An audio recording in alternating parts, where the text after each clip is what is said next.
तर तो पॉलिनॉमियल असेल. Suppose for example 1 + 1 divided by y हे पॉलिनॉमियल आहे का? तर हा पॉवर डिनॉमिनेटर मध्ये 1 आहे, काय नसतं म्हणजे 1 पॉवर असतो. जर आपण ह्याला न्यूमरेटर कडे घेऊन गेलो तर हा काय होईल? निगेटिव्ह पॉवर होईल. तर हा होल नंबर आहे का? नाही. तर हा येईल नो.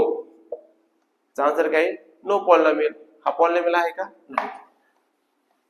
त्यानंतर महत्वाचं आहे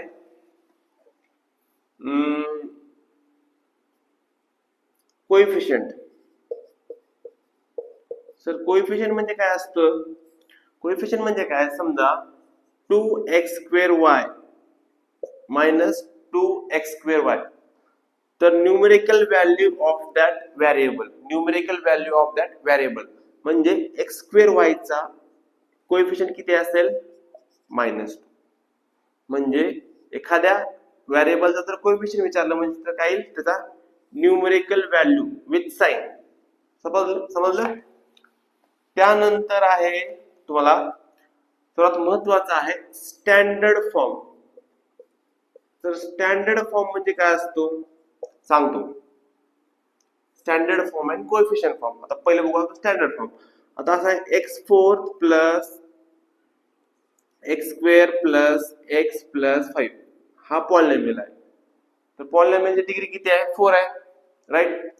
तर स्टँडर्ड फॉर्म म्हणजे काय की x4 लिहिणे. आता इथं थर्ड पॉवर आहे का? नाही.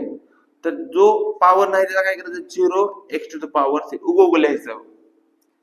0x⁴. आता 0 ने मल्टिप्लाय केल्यावर काय नाही? 0च येणार आहे. प्लस सेकंड पॉवर आहे का? आहे. फर्स्ट पॉवर आहे का? आहे. कॉन्स्टंट आहे का? आहे. याला म्हणतात स्टँडर्ड फॉर्म. याला काय म्हणतात? Standard form.